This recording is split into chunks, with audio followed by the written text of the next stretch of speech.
Olá, muito bom dia. Estamos iniciando hoje, sábado, mais uma edição do programa Resenha. Nós temos hoje, Robson, uma convidada especial, que é a fonoaudióloga Glenda Santiago, que vai falar para nós aqui sobre os mistérios da voz, né, sobre eleições municipais. E aqui eu vou abrir o espaço para o Robson fazer a primeira pergunta. Pois é, primeiro é uma honra receber Glenda de uma experiência vastíssima. Olha, um programa de utilidade pública. Candidatos que estão nos ouvindo, aproveitem, não é? Porque não é todo dia que nós temos uma fono com a experiência de Glenda no dia a dia. Mas eu quero começar a provocar a Glenda. Será que é somente um candidato ou um professor, um advogado que tem que ir para os púlpitos, um pastor, um padre, que tem que preparar essa voz para o dia a dia? Bem-vinda, Glenda. Obrigada, John. Obrigada, Robson. Para mim é um prazer, uma felicidade estar aqui falando de um assunto tão bom e tão envolvente quanto voz e comunicação.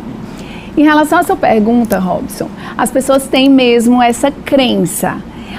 Só quem tem que cuidar da voz, quem tem que prestar atenção na comunicação é quem trabalha com a voz. E isso é um engano, porque todos nós nos comunicamos o tempo inteiro. E essa voz saudável, essa articulação bem feita, essa comunicação global de uma maneira eficiente, vai ser bom para qualquer pessoa.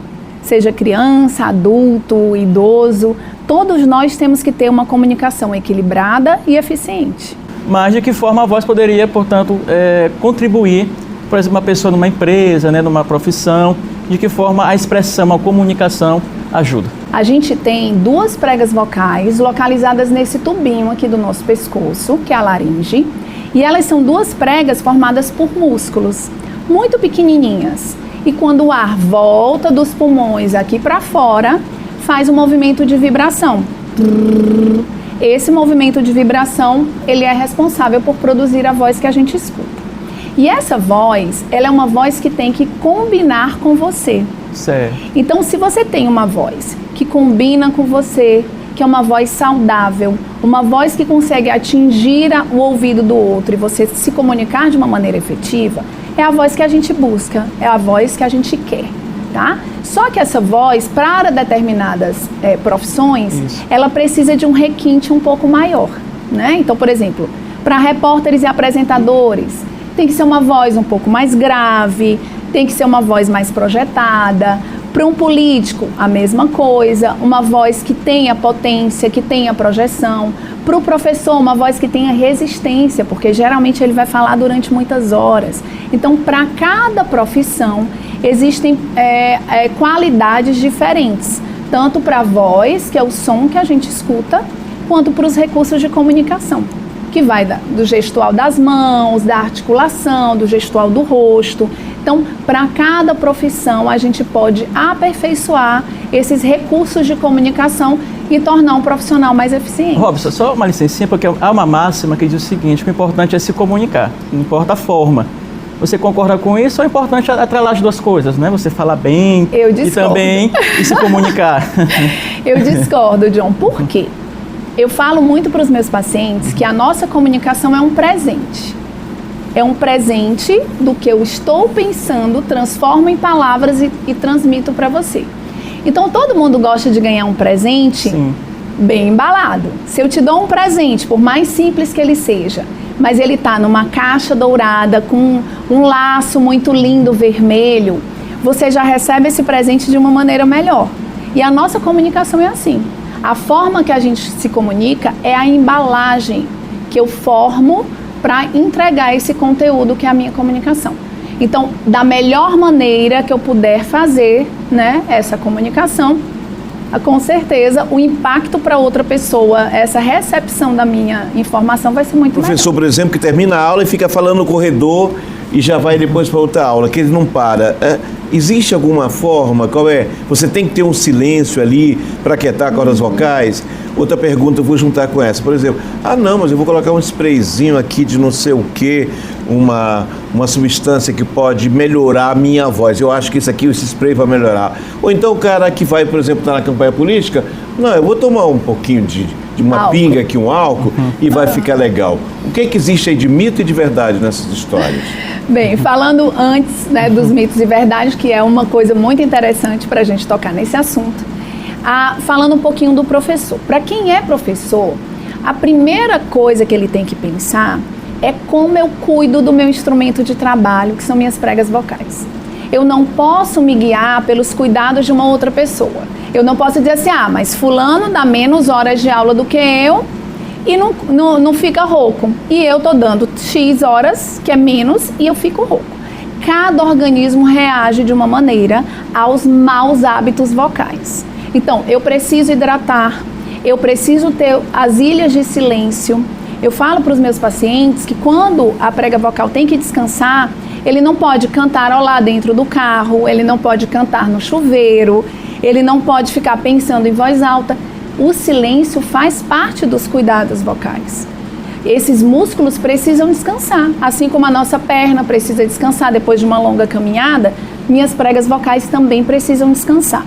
Então esse professor, principalmente o professor que é um atleta vocal, ele tem que cuidar da alimentação, cuidar da hidratação, fazer os exercícios apropriados. A gente tem muitos exercícios na fonoaudiologia para aquecer, fortalecer, dar resistência para a prega vocal. Só que esse profissional tem que procurar, esse professor tem que procurar um fonoaudiólogo especialista em voz para aprender todos esses cuidados. Em relação aos mitos e verdades, a gente, principalmente no Maranhão, eu acho que as pessoas têm muito essa facilidade de criar mitos, né, receitas caseiras e tal. Tudo isso que você escuta falar tem uma certa efetividade se for alguma coisa na garganta, na amígdala, na faringe. Mas prega vocal está na parte das vias aéreas respiratórias. O que passa na minha prega vocal é só o que eu respiro, o que eu bebo, o que eu gargarejo, o que eu chupo de balinha, o que eu faço em spray. Nada disso vai chegar na minha prega vocal, entende? Só o que eu respiro. A fumaça do cigarro, a poluição, qualquer tipo de cheiro muito forte, tudo isso que eu respiro passa pela minha prega vocal. Então, Glenda, eu posso gargarejar, chá de romã com não sei o que, eu posso chupar? Pode, se você estiver sentindo alguma coisa na amígdala ou na faringe, na sua garganta.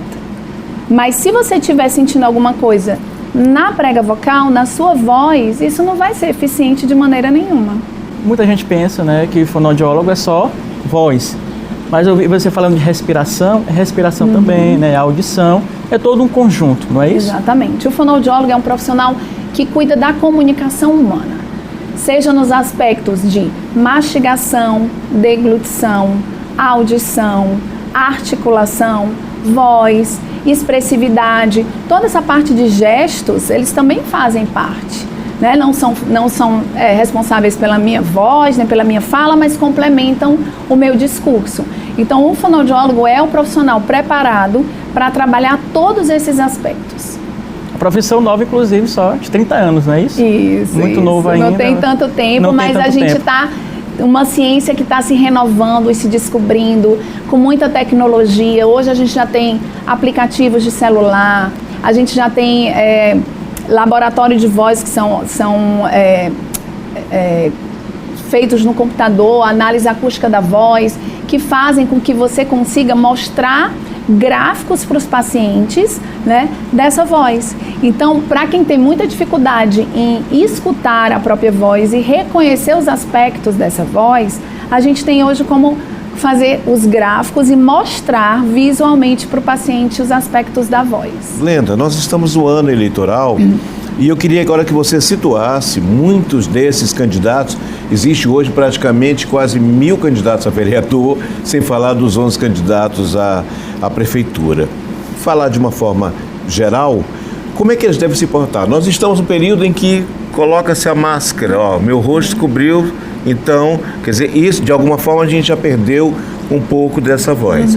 Mas a expressão da boca, da leitura que é feita à distância, como é que eles devem se portar? Porque eles têm momentos que eles vão fazer televisão, mas tem momentos que eles vão ter que usar essa máscara, dependendo do ambiente, ou vão falar no ambiente externo. Como é que ele deve se preparar para isso? É um aprendizado para todos nós, né? A utilização da máscara é um item necessário e que, na minha opinião, tão cedo a gente não vai conseguir ficar sem a máscara e que realmente toma mais de 50% do nosso rosto e faz com que a expressividade seja muito menor e a gente não consiga olhar a boca da outra pessoa, o que dificulta também a nossa comunicação.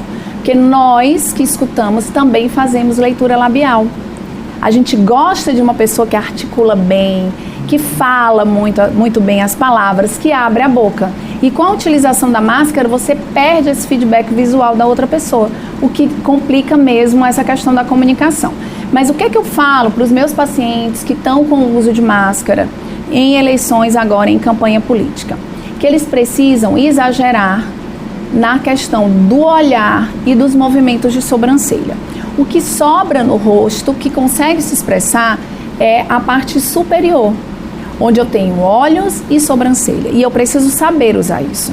E quando eu falo com verdade, com propriedade, sentindo o que eu estou falando, os meus olhos também falam.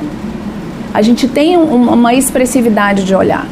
E isso é o que a gente tem que trabalhar, logicamente complementando com os movimentos de mãos e do corpo, que já fazem parte da expressividade natural do ser humano, que podem ser treinados para as pessoas que têm dificuldade de usar a mão, de usar o corpo. Isso são aspectos treináveis. A gente tem como fazer com que você se torne uma pessoa mais expressiva. E que no período de campanha é uma qualidade muito importante. A gente observa muito dificuldades dos políticos em se comunicar, não é? Outros, muitas das vezes, encarnam personagens ou criam papéis. Qual, por exemplo, você é especialista na área, qual seria a dica para um político se comunicar com a população, com o povo, não é? E não aqueles truques, né? Aquela coisa de marketing, muitas das vezes soa até como fake. Qual seria a dica para eles? Há muitos anos, há mais de 20 anos, eu trabalho com políticos. E durante esse tempo, a gente notou que a comunicação ela foi mudando. Assim como mudou a comunicação dos repórteres, dos apresentadores, foi mudando do estilo que antigamente era muito decorado, era muito ensaiado. Você fazia como se fosse uma coreografia da expressividade. Muita coisa não podia, pouca coisa podia. E isso foi modificando. Hoje se busca a naturalidade, se busca a espontaneidade. Então, quanto mais natural e espontâneo a pessoa for, melhor. Mas ela tem que ser um espontâneo trabalhado nos aspectos de qualidade. Então, eu não articulo bem as palavras, isso vai ser um impacto muito negativo. Então, vamos treinar a articulação das palavras. Eu não sei fazer um gesto com as mãos que combine com o que eu estou falando. Então, vamos treinar. Por quê? Porque o conjunto da comunicação, com os gestos, expressão facial, expressão corporal, voz, fala, entonação, isso sim transmite credibilidade. Quanto mais eu domino os recursos de comunicação, mais credibilidade eu vou ter com a minha fala. E o eleitor, ele quer isso. Ele quer uma pessoa verdadeira, ele quer um político que seja mais assertivo, que seja mais empático, que se coloque no lugar dele, que fale uma fala simples. Não como aquele político de antigamente que falava assim, brigando, Exato. que tinha que tudo ele estava brigando, aquele gesto muito assim. Não, ele quer um político simpático, ele quer um político assertivo, que use palavras simples, que ele seja bem compreendido e que ele consiga passar a verdade no que ele fala. Então, todas essas coisas decorebas demais, essa coisa muito clichê de político, quem escuta hoje em dia pode ser uma pessoa muito simples, mas ele vai dizer assim, tá querendo me enganar, isso é conversa de político. Então, não funciona mais. Isso já foi uma verdade antigamente, eu já treinei pessoas para fazer isso, só que hoje não funciona mais. Então, quanto mais verdadeiro, quanto mais assertivo você for na sua fala, mais você vai criar conexões com as pessoas que querem votar em você. E nós vamos a um rápido intervalo, voltamos já já, conversando aqui com Glenda Santiago sobre voz e também outros assuntos. É só um instante. Estamos de volta aqui no nosso resenha, conversando com Glenda Santiago, fonoaudióloga. Robson, você pode fazer a primeira pergunta. Bem, você falou que se eu tiver alguma coisa relacionada com faringe e amígdala, está resolvido, um spray, aí são tantos sprays, né? Pode ajudar. Pode ajudar. Tá bom. Afinal de contas, quando eu bebo uma água, como é que eu hidrato minhas cordas vocais? Qual é o tempo que leva para essa água chegar nas cordas vocais? Então, eu vou fazer, digamos, vou começar uma palestra, uma aula às 18 horas. A água que eu vou beber vai chegar quando? Que horas eu vou beber essa água? Olha, essa é uma das perguntas que eu mais escuto. Muito interessante essa pergunta. Por quê? As pessoas acham que vão tomar um gole de água e vão dar um banho nas duas pregas vocais. E isso não existe, porque as pregas vocais estão nas nossas vias aéreas respiratórias. Então, tudo que eu respiro passa pelas minhas pregas vocais. O que eu como e o que eu bebo, não, porque vai para a minha parte digestiva. Então, o que eu tenho que pensar? Se eu vou dar uma aula 18 horas, se eu vou gravar alguma coisa, eu preciso começar a minha hidratação com água 1 hora antes. Porque essa água que eu bebo, ela vai entrar no meu estômago, vai ser digerida, para entrar na minha corrente sanguínea, para chegar na minha laringe. Aqui na laringe produz uma secreçãozinha como se fosse uma salivinha, que faz com que as duas pregas vocais não tenham um atrito tão grande uma com a outra.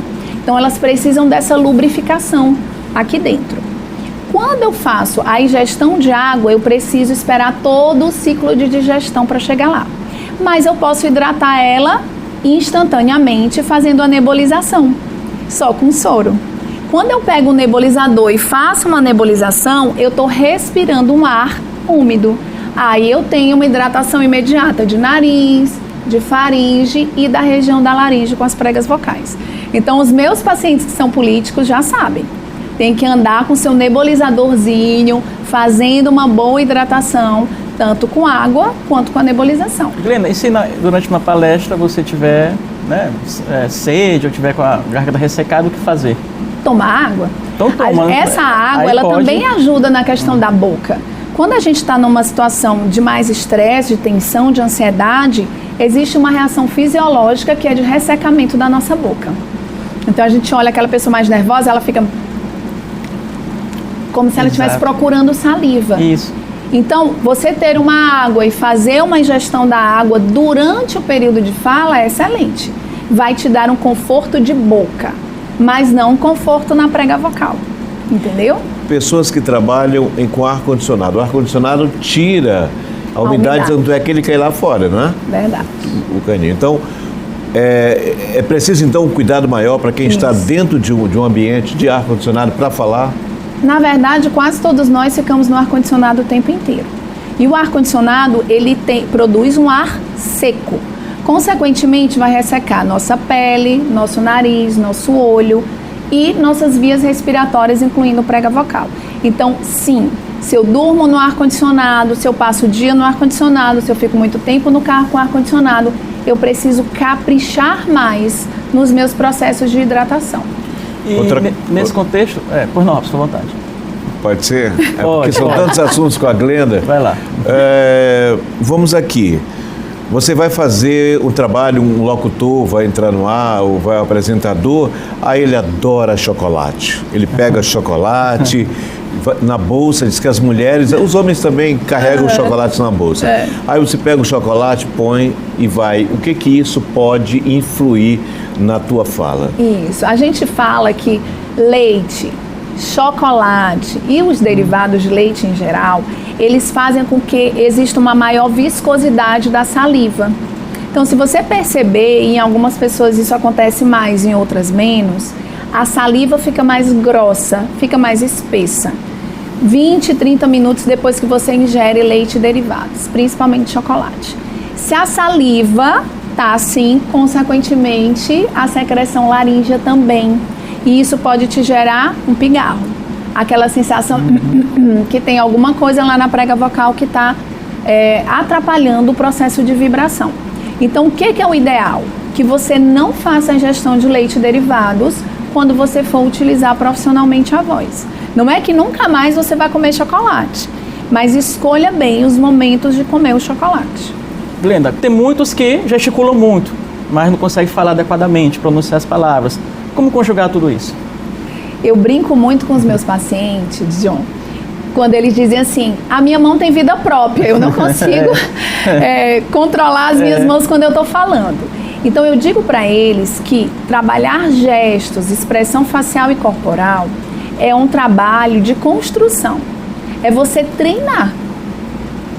Mas muitas pessoas já nascem sabendo. Sim, algumas pessoas têm um pouco mais de facilidade, mas quem tem dificuldade não pode simplesmente cruzar os braços e dizer, não vou aprender nunca. A fonoaudiologia está aí com vários recursos, várias técnicas. Hoje é muito fácil a gente se filmar. Antigamente, nos meus primeiros pacientes, há 20 e tantos anos atrás, eu tinha que comprar uma câmera, eu tinha que ter um videocassete, uma TV, gravar uma fita cassete para ir assistir. Hoje todo mundo tem um recurso de gravação no seu celular. Então, se gravar, treinar de frente para o espelho, fazer um treinamento onde você consiga ter um equilíbrio entre as expressões das mãos, expressão facial e corporal, é o que a gente deseja para todo mundo, independente se ele está em uma campanha como um candidato ou se ele é uma dona de casa que tem que se comunicar com os filhos, com os funcionários, enfim. Todo mundo pode desenvolver a capacidade de ter uma comunicação mais eficiente. Basta treinar. Eu ia perguntar exatamente isso. Então, em tese, você pode... O Polito, que é um genial Polito, era absolutamente gago. E eu acho a história dele fantástica, porque ele era apaixonado por uma mulher e não tinha coragem nem de chegar perto, perdia a voz. Onde entra o emocional na história da comunicação? Porque... A nossa voz, ela transmite muito da nossa emoção, transmite muito da nossa condição psicológica naquele momento. Tanto que quando você está ao telefone com alguma pessoa, que a pessoa começa a falar, você já é capaz de dizer, você está triste?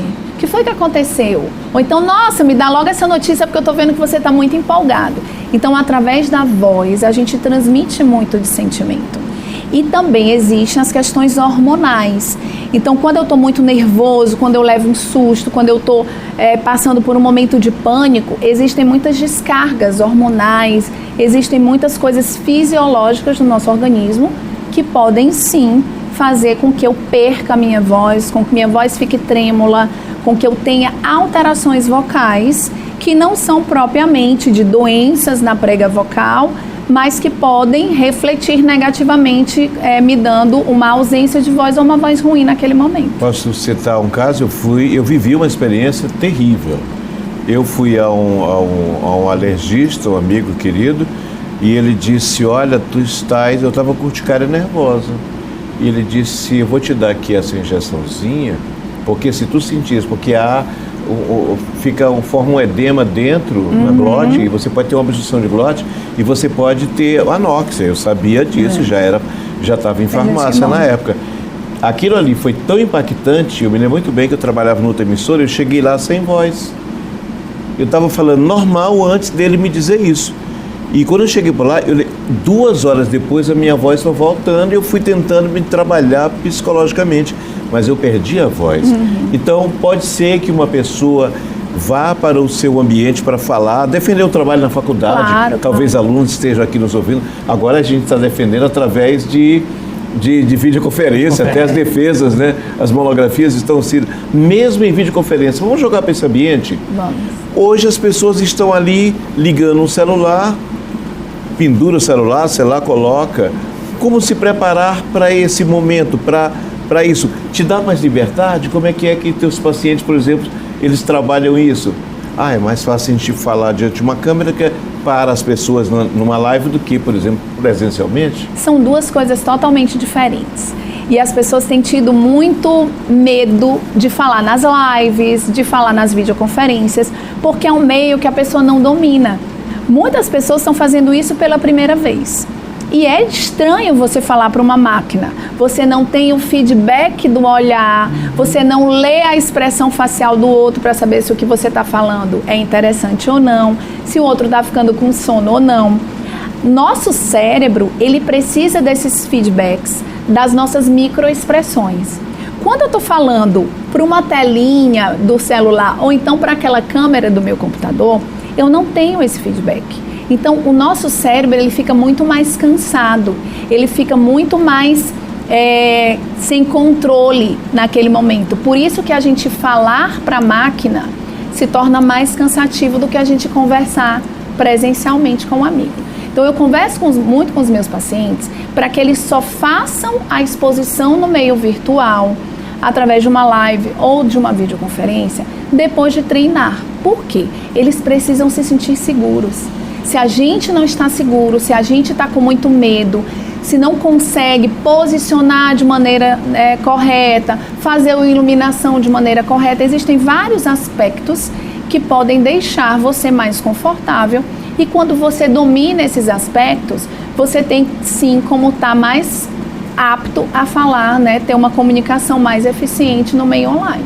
Mas não é fácil. Quais seriam, por exemplo, os erros, os vícios, o que atrapalha, o que geraria, portanto, aí, digamos assim, esse desconforto na comunicação, esse ruído?